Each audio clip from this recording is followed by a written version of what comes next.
excited to have my next guest join us. She's a very talented singer and songwriter, Emmy Meli. Emmy, Hi, how are you?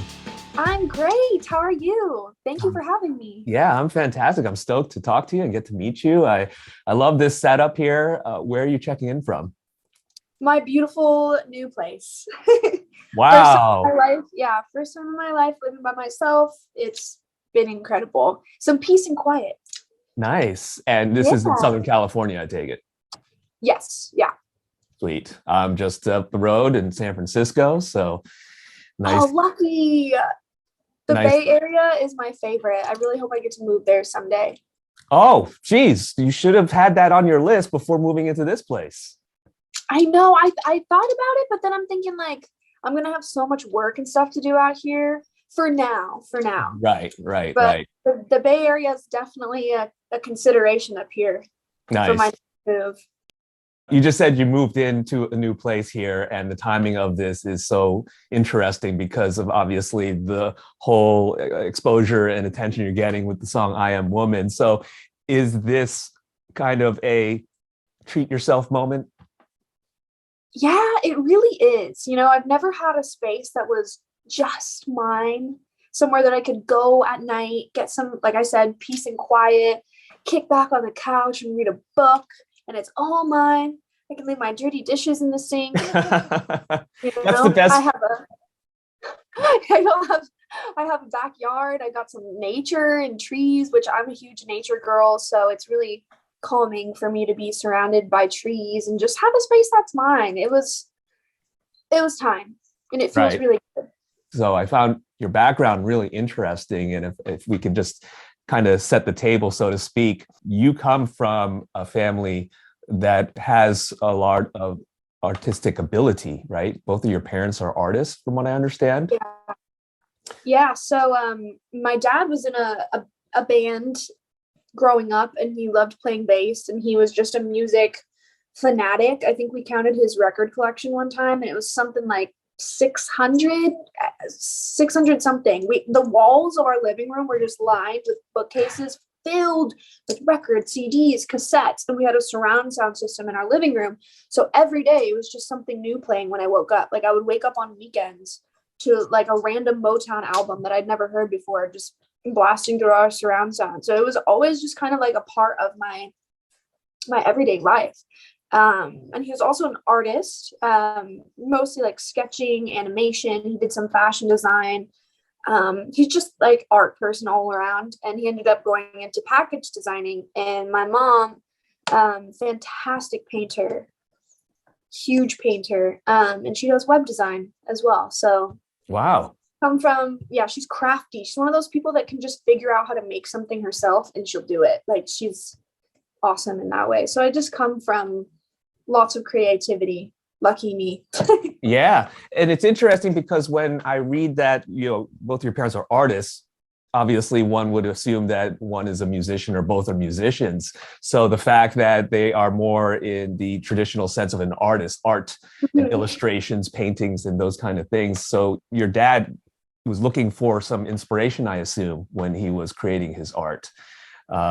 With a lot of the older sounds, is that what he grew up with, or what were his influences? Where did he lean towards? Yeah, so my dad was born in 52. So the stuff that I grew up on was the stuff that he grew up on. He'd play me some of the biggest pop hits from when he was like a teenager, which was in the 60s.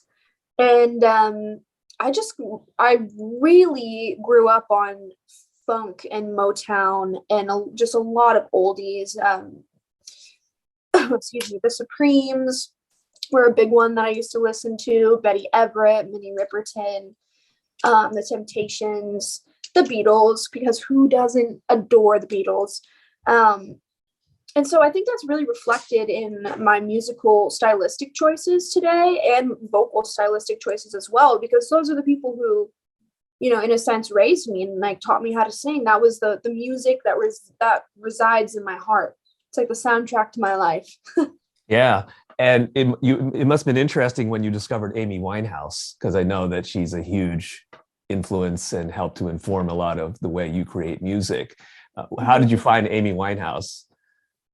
That's my girl. My dad found her, of course. He found her, I think, in 2007.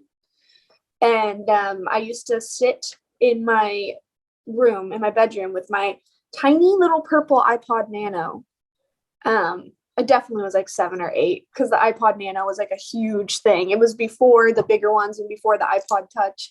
So I would sit there with my little headphones in my room and listen to Frank from start to finish. And Amy very quickly became one of my favorite artists because she made me feel something. And since I was raised on music that makes you feel something, I mean, I didn't really listen to a lot of the common pop stuff that was on the radio until I was like a tween. So early in my life, that was really my biggest influences. And Amy was just my favorite. Always has been, always will be. I certainly hear a lot of that in I Am Woman. And so let's touch on that. I don't know if you can ever stop talking about it because it has made such an impact. Congratulations on all that. Thank you. You know, I feel like not only for a young person, but it really has spanned multiple generations of women. What's been the most surprising feedback that you've gotten? The most surprising feedback that I've gotten was when somebody who is a friend of a friend reached out to me and told me that they are currently leading a group of trans women who are currently in transition, and it's a support group for these women, helping them and assisting them in entering this new chapter in their lives. And he reached out to me and said, you know, I'm running the support group for these beautiful women, and I can't even begin to tell you how much your song has helped them through this new chapter and made them feel like the strong and amazing women that they are.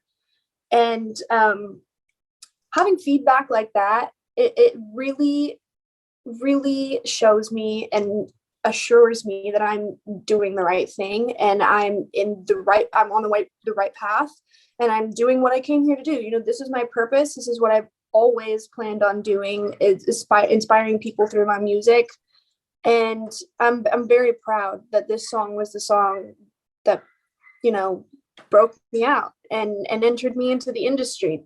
For as long as I can remember, I wanted to be a voice for people who were still finding their voice, because that's what music did for me as a child. So that was definitely some pretty amazing feedback. What was your parents' reaction when you played them the song for the first time? My mom freaked out. My mom literally freaked out. My dad didn't hear it until after it was finished. I'm kind of weird like that. I don't like showing people unfinished products. I really prefer to show them when it's at least almost done, because not everybody is an artist that can hear your vision for something. So sometimes I like to keep my songs until they're finished. But my mom was just jumping for joy. God, she's so proud. She watches me on TV and takes little pictures, and she's like, "That's my baby." That's awesome. And the EP, I assume, is done. So what's the plan for rolling out this next collection of music? So I really want to release a single and, you know, drip release the EP. Tease it out, give people a little taste of what it's going to sound like before I release it in April, May. We haven't had the full-on discussions of how we're going to have this rollout yet, but it's definitely going to be in the springtime that it comes out. And then what I'm really working on is touring this summer, COVID allowing. You know, we'll see how that all ends up, but fingers crossed, because one of the most important things for me right now is getting myself all around the US and being able to really connect with this new fan base of mine and share these cool moments with them on stage and be able to showcase some of my new tunes to them as well, and have that connection and make that connection with my new fans. So that's really, really what my goal is once I get this EP out, is touring and getting to see some new places. That's outside awesome. of California. Oh my gosh. That's awesome, because I can imagine the reaction and the crowd, the audience, right? I already see the smartphones out, people bawling their eyes out, singing along to every word and all that. It's just oh my God, it's gonna be crazy. It's gonna be so awesome. I cannot wait. And all from a sticky note. all from a sticky note. You knew about the sticky note wall. Of course, of course. And before we go, I just needed to touch on that. I mean, are you that type of person where you need to have those type of reminders and motivations? I have OCD, so it is literally anxiety relieving for me to make lists and write things down. But I'm also a huge manifestation and spirituality based person. So for me, there was never that, oh, I hope this happens to me someday. Oh, I hope. It was, I will, I am, and it is already. So having those sticky notes on the wall, although it may seem so minuscule, like every day you wake up and you see that and you read it and you believe it and you embody it. And it's really just the logic that your actions are going to reflect that, Yeah. So that sticky note wall has been a part of my entire adult life since I was like 17, 18 years old. I had one back at my parents' house before I moved out, and I've had one at every place that I've lived. And I've actually had to take like a couple of them down because I've accomplished them. So now they have to get replaced with new and bigger goals. Where did you pick that up from? Because that's kind of the things that like a motivational speaker suggests or recommends, or even just, therapists or, trying to help direct people in their lives.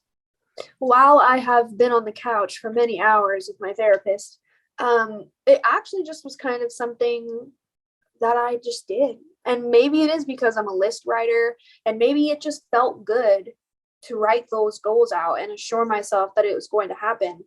But it really was just a me thing. I'm pretty sure I went into Staples and I love colors. So I just got a huge pack of super colorful sticky notes and just started sticking them all over my wall. And I'm pretty sure I did it like late at night too. So I was just in my room like, yes, it's gonna happen.